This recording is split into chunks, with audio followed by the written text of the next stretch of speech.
19 Agustus 2021.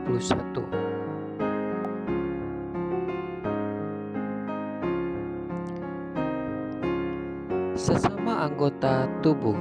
1 Korintus 12 ayat 25. Supaya jangan terjadi perpecahan dalam tubuh, tetapi supaya anggota-anggota yang berbeda itu saling memperhatikan. Sebagai manusia yang utuh dan sempurna, kita memiliki bagian-bagian tubuh yang menyatu dan tersusun sebagai manusia. Ada tangan, kaki, mulut, mata, dan bagian-bagian lainnya. Ketika semuanya menjadi satu dan saling berkolaborasi, maka menjadi satu kesatuan tubuh yang tidak terpisahkan. Analogi ini pula yang diambil oleh perikop Alkitab yang kita baca dalam konteks ayat tersebut. Banyak anggota tetapi satu tubuh. Saudara dan saya adalah sesama anggota tubuh Kristus. Melalui pernyataan ini kita bisa memahami beberapa hal sederhana. Pertama, kesamaan anggota harus saling bekerja sama, saling menolong dan melengkapi. Kedua, jangan ada saling iri dan benci. Karunia bisa berbeda, fungsi juga bisa berbeda. Itu adalah hal yang biasa dan jangan mendatangkan kecemburuan. Ketiga, kita saling membutuhkan. Karena kita semua berbeda, maka kita saling membutuhkan. Keempat, berfungsi maksimal sesuai bagian kita. Bicara mengenai beragam anggota tubuh sangat erat kaitannya dengan karunia roh. Karunia ini tidak dapat dipisahkan dari kehidupan dan pelayanan orang percaya. Setiap orang mendapatkan karunia yang berbeda-beda dengan tujuan ilahi sedemikian rupa, sehingga dunia melihat kemuliaan Yesus sebagai Tuhan atas gerejanya. Bila setiap bagian tubuh melakukan perannya dengan maksimal, maka kerajaan Tuhan di bumi akan semakin ditegakkan dan tugas memberitakan kabar baik dapat menjangkau lebih banyak orang. Dengan demikian, maka kita akan melihat sorga semakin direalisasikan dalam kehidupan orang banyak dan Yesus semakin dipermuliakan. Layanilah seorang akan yang lain sesuai dengan karunia yang telah diperoleh tiap-tiap orang sebagai pengurus yang baik dari kasih karunia Allah. Mazmur 40 ayat 1-11. Syukur dan doa.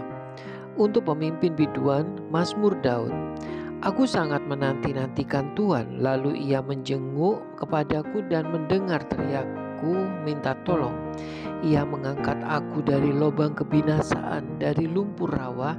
Ia menempatkan kakiku di atas bukit batu, menetapkan langkahku. Ia memberikan nyanyian baru dalam mulutku untuk memuji Allah kita. Banyak orang akan melihatnya dan menjadi takut, lalu percaya kepada Tuhan. Berbahagialah orang yang menaruh kepercayaannya pada Tuhan, yang tidak berpaling kepada orang-orang yang angkuh atau kepada orang-orang yang telah menyimpang kepada kebohongan.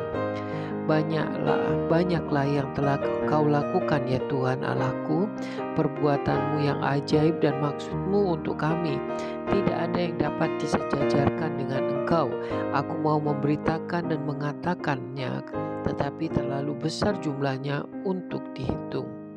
Engkau tidak berkenan kepada korban sembelihan dan korban sajian, tetapi Engkau telah membuka telingaku. Korban bakaran dan korban penghapus dosa tidak Engkau tuntut. Lalu aku berkata, sungguh aku datang dalam gulungan kitab ada tertulis tentang aku. Aku suka melakukan kehendak-Mu ya Allahku. Taurat-Mu ada dalam dadaku. Aku mengabarkan keadilan dalam jemaah yang besar, bahkan tidak kutahan bibirku. Engkau juga yang tahu ya Tuhan. keadilan tidaklah ku sembunyikan dalam hatiku. Kesetiaanmu dan keselamatan daripadamu ku bicarakan. Kasihmu dan kebenaranmu tidak ku diamkan kepada jemaah yang besar. Engkau Tuhan janganlah menahan rahmat-Mu daripadaku. Kasih-Mu dan kebenaran-Mu kiranya menjaga aku selalu. Ayub 24-25. Allah seakan-akan acuh tak acuh terhadap kejahatan. Mengapa Yang Maha Kuasa tidak mencadangkan masa penghukuman dan mereka yang mengenal Dia tidak melihat dari pengadilannya?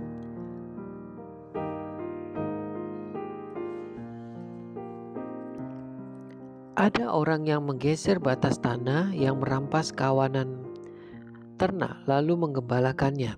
Keledai kepunyaan yatim piatu dilarikannya, dan lembu betina kepunyaan seorang janda diterimanya sebagai gadai. Orang miskin didorongnya dari jalan, orang sengsara di dalam negeri terpaksa bersembunyi semuanya. Sesungguhnya seperti keledai liar di padang gurun, mereka keluar untuk bekerja, mencari apa-apa di padang belantara sebagai makanan bagi anak-anak mereka.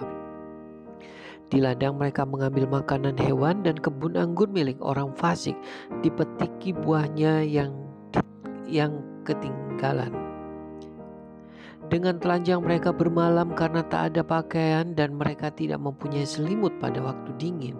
Oleh hujan lebat di pegunungan mereka basah kuyup, dan karena tidak ada tempat berlindung mereka mengimpitkan badannya pada gunung batu. Orang yang merebut anak piatu dari susu ibunya akan menerima bayi orang miskin sebagai gadai.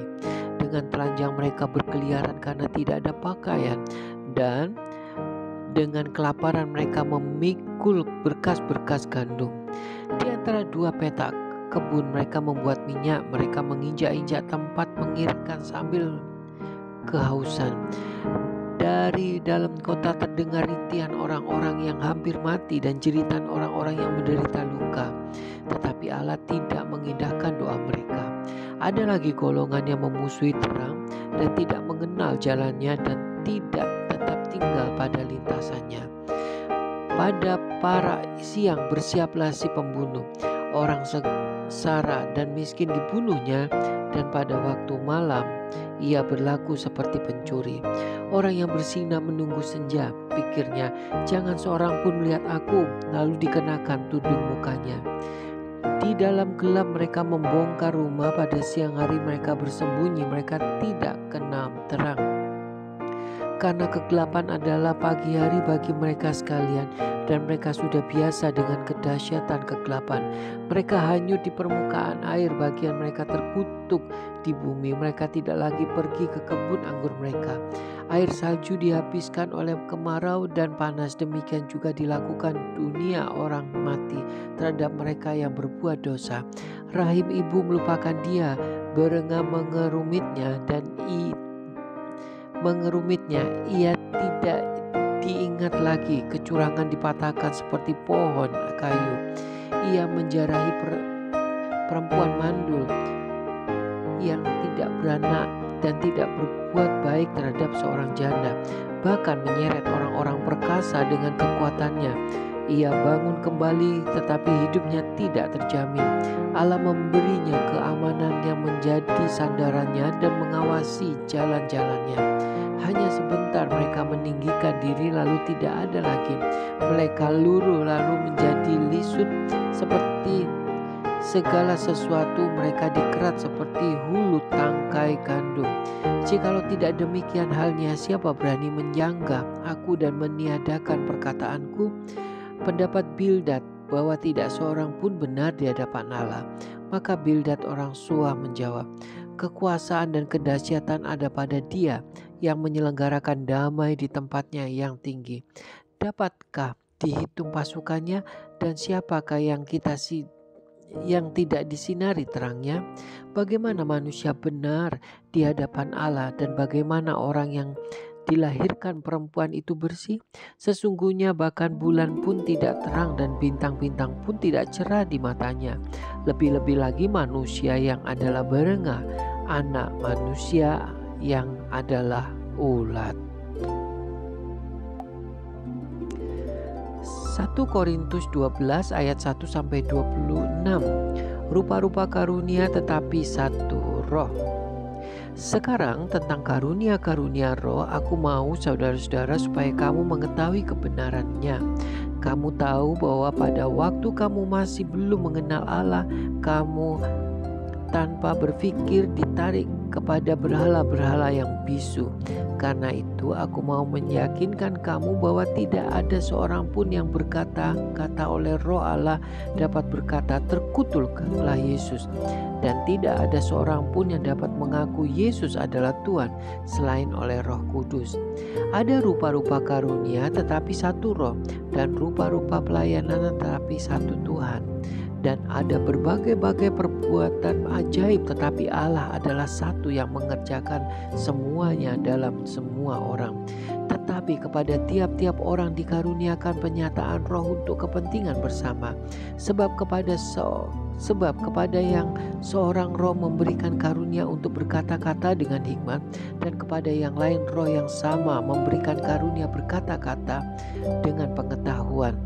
Kepada yang seorang roh yang sama memberikan iman, dan kepada yang lain ia memberikan karunia untuk menyembuhkan.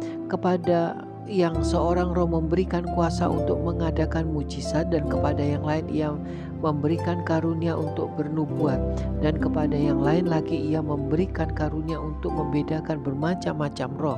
Kepada yang seorang ia memberikan karunia untuk berkata-kata dengan bahasa roh, dan kepada yang lain ia memberikan karunia untuk menafsirkan bahasa roh itu.